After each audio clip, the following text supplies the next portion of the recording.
Birthdays were always sacred to me. Until the year mine became a public joke. I used to love the idea of birthdays, dressing up, blowing out candles, being surrounded by people who love you. One day a year where you're allowed to be a little selfish, a little celebrated. But that year, all it took was one man, one moment, and one microphone to ruin all of it. It was a Saturday night in March. The kind of evening where everything looks perfect on the surface, warm lighting, crisp napkins folded like origami, waiters in bow ties gliding between tables. I had reserved the rooftop of one of the nicest restaurants in the city. I'd spent hours curating the guest list, hand-picking the wine, even choosing the playlist so it matched the vibe, soft, elegant, celebratory. Everyone was there. Friends from work. Old college roommates. My sister flew in from another state just to surprise me. They were all dressed beautifully, glasses of champagne in hand, laughter dancing through the air. And of course, Derek was there, my boyfriend of 3 years. Derek, with his pressed navy suit and a smirk that always lingered just a second too long. He was charming. He knew how to light up a room. And for a long time, I thought he lit up mine. We met at work. I was steady, behind the scenes, the one who got things done. He was in marketing, always in motion, always with the next big idea. Somehow, we just clicked. At first. But slowly, I became the background noise to his lead performance. Still, I stayed. Because love makes you patient. Because I believed in him. And because I thought if I just held on a little longer, it would all be worth it. That night, I wore a red silk dress, his favorite color. I had my nails done. I even curled my hair, which I never do, because he once said I looked like a movie star when I did. And then it happened. Derek stood up near the end of dinner. He tapped his glass, smiled, and looked straight at me. My heart started pounding. The whole room went still. I heard someone whisper, "Oh my God, it's happening." I thought he was going to propose. And I was half right. We met at work. I was in operations, organized, reliable, the one who made things happen behind the scenes. Derek was in marketing, fresh out of his MBA program, full of charisma and big ideas. He had a way of turning every meeting into a performance, and people noticed. But what they didn't see was how often those performances were rehearsed, with me. I helped him prepare for every major pitch. I rewrote decks, coached him on language, even sat with him until midnight sometimes to make sure he was ready. I didn't mind. I was proud of him. I believed we were building something together, at work and in life. When Derek landed his first promotion, he gave a speech at the team meeting. He thanked the company, his mentor, even his morning coffee, but not me. Still, I brushed it off. Told myself he was nervous. Told myself he'd thank me later, privately. Later never came. I introduced Derek to my world, my friends, my family. He charmed them all. He always knew the right thing to say, the perfect joke to break tension. People loved him. And for a while, that made me love him more. It felt like winning, like I'd picked the right person. But something shifted after that second promotion. He became more polished, and more distant. Everything had to look good from the outside. His Instagram became curated. His smile became rehearsed. And slowly, I started to feel like a supporting character in my own relationship. He started criticizing me, little things at first. My clothes. My laugh. My boring job. He'd say it with a chuckle, call it teasing. But it chipped away at me. Especially when he did it in front of others. And especially when the bedroom went quiet. Weeks would go by. I'd try to talk to him about it, but he'd just sigh and say I was being dramatic. I started wondering if I was. But then, there was my birthday. I threw myself into the planning like it was a project, something I could control. I booked the rooftop of the restaurant he once said had the best view in the city. I invited our closest friends. I even invited his boss, Mr. Lawrence, a stern but well-respected man in the company, someone Derek was desperate to impress. To my surprise, he RSVP'd yes. I bought a new dress. Reserved a live string trio. Wrote thank you notes for every guest. I did it all myself. Because I believed, maybe this would be the night. The night he finally saw me again. The night started unraveling the moment Derek walked in, 20 minutes late, no explanation, no apology. He didn't even look at me when he sat down. No kiss, no compliment. Just a quick, hey, before diving into some joke with one of his coworkers. I had spent hours getting ready. A professional blowout. Red lipstick. That dress I'd been saving for a special occasion. And yet, to him, I was just part of the background noise, the opening act to his spotlight. Throughout dinner, he dominated the conversation. He told stories I'd heard a dozen times, exaggerating them for laughs, always placing himself as the hero. Every time I tried to jump in, he'd interrupt or change the subject. Once, I mentioned a recent promotion at work. He smirked and said, "Oh yeah, she's finally catching up to me." My friends glanced at each other, unsure whether to laugh or cringe. I swallowed my pride like it was wine. Pretended not to notice the pity in their eyes. Because I still believed, desperately, that he had something planned. Something meaningful. Something redeeming. Then dessert arrived. The lights dimmed slightly. A quiet buzz of anticipation floated over the table. Derek tapped his glass with a spoon and stood up. My heart jumped into my throat. This was it. It had to be. He smiled, lifted his champagne glass, and looked right at me. And then he said it. Everyone always talks about how lucky I am. But tonight, let's be real. Relationships aren't fairy tales. You settle. And she's comfortable. The room went still. Nervous laughter trickled out like a slow leak. Someone coughed. Someone else shifted in their seat. I couldn't move. I felt like I'd been slapped in front of a crowd. My hands were trembling under the table, my face burning hot with humiliation. Derek sat down like he'd just made a heartfelt toast. Picked up his fork. Took a bite of cake. I excused myself as calmly as I could, practically floating toward the bathroom, holding in everything until the door clicked shut behind me.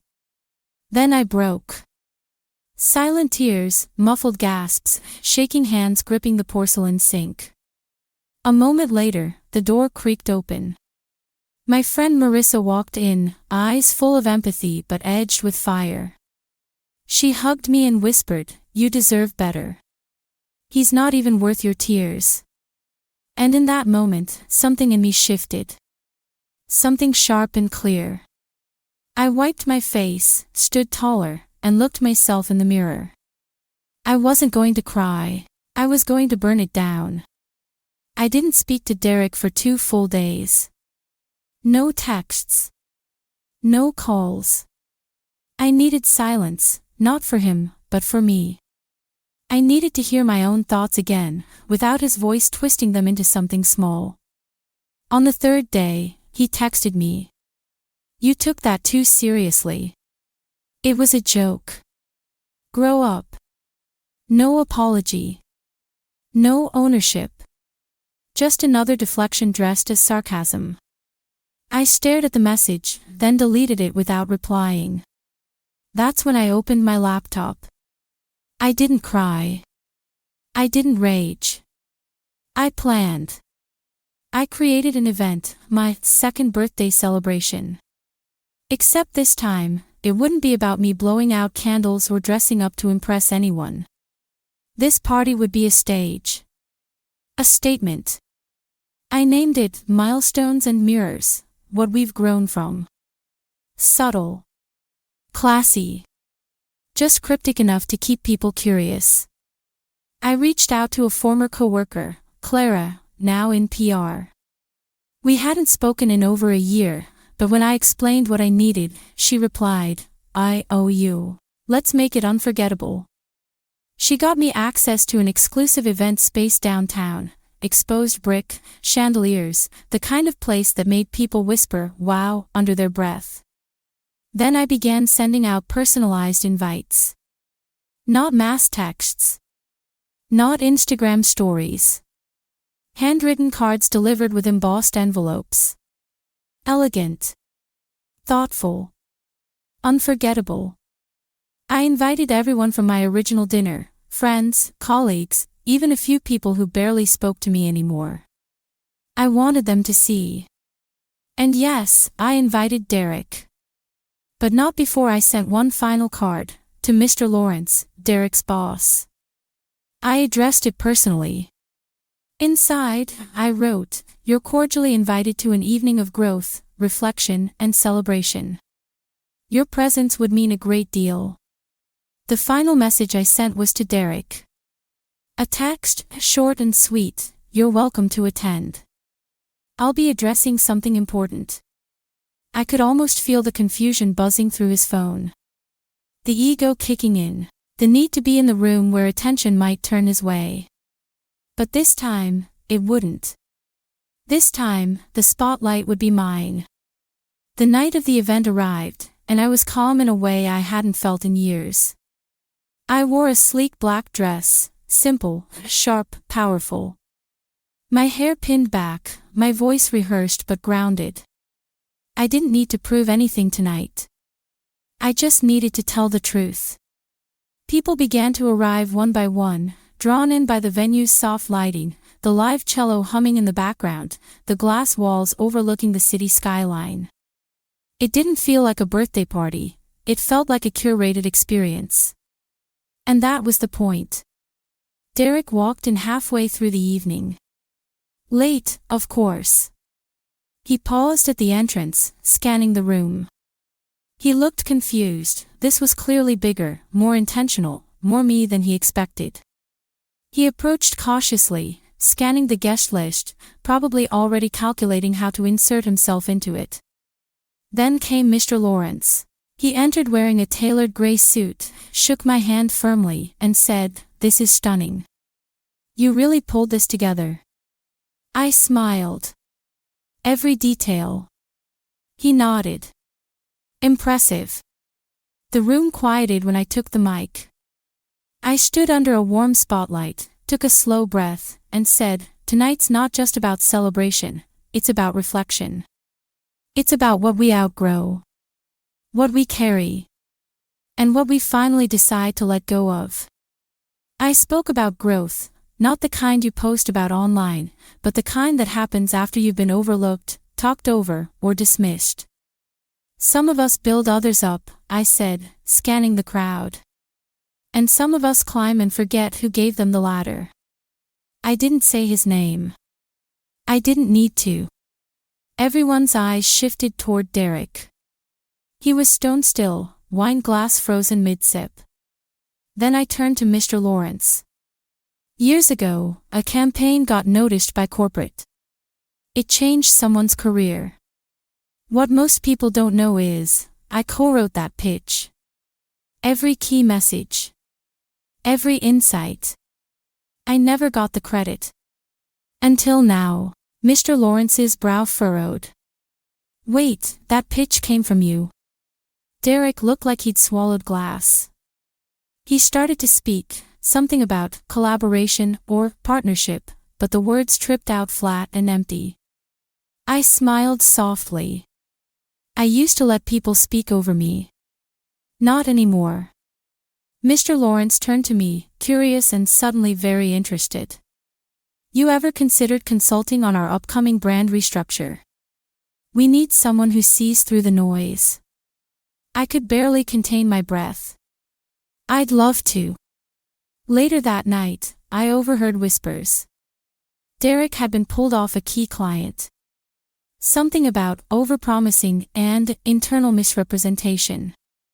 Funny how fast the narrative shifts when the truth finally speaks louder than the performance. I know some people might say what I did was revenge.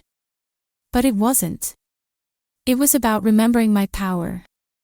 Derek made me feel small on the one day I had every right to feel seen. He turned a celebration into a punchline, and for a moment, I almost believed that was all I deserved. But then I remembered, I'm the one who made the reservations. I'm the one who carried the emotional weight of that relationship. I'm the one who helped him rise, and I was done letting him stand on my shoulders like I didn't matter. So I threw another party. But this time, it wasn't about a cake or a ring or a man who couldn't see me. It was about me. The woman who spent years minimizing herself to make someone else feel bigger. The woman who finally realized that being comfortable wasn't an insult, it was a gift. Stability, loyalty, compassion, those are things weak men call boring when they're too insecure to match them. Since that night, a lot has changed. I started therapy, not because I was broken, but because I was done shrinking. I took the time to reinvest in what I loved, writing, branding, helping women-led businesses find their voice. And I finally launched my own consultancy. My name is on the door now. My work speaks for itself. As for Derek, a few weeks after the event, he texted me. You always had that fire. I just didn't see it in time. I stared at the message for a while. There was a time I would have melted. A time I would have taken him back in a second just to feel wanted again. But now, I didn't even reply. Because I don't need validation from someone who only sees value in hindsight. I already know what I'm worth. And sometimes, the best revenge is a room full of people finally seeing you clearly. Not as someone's girlfriend. Not as the sidekick. But as the main character. The architect. The storm.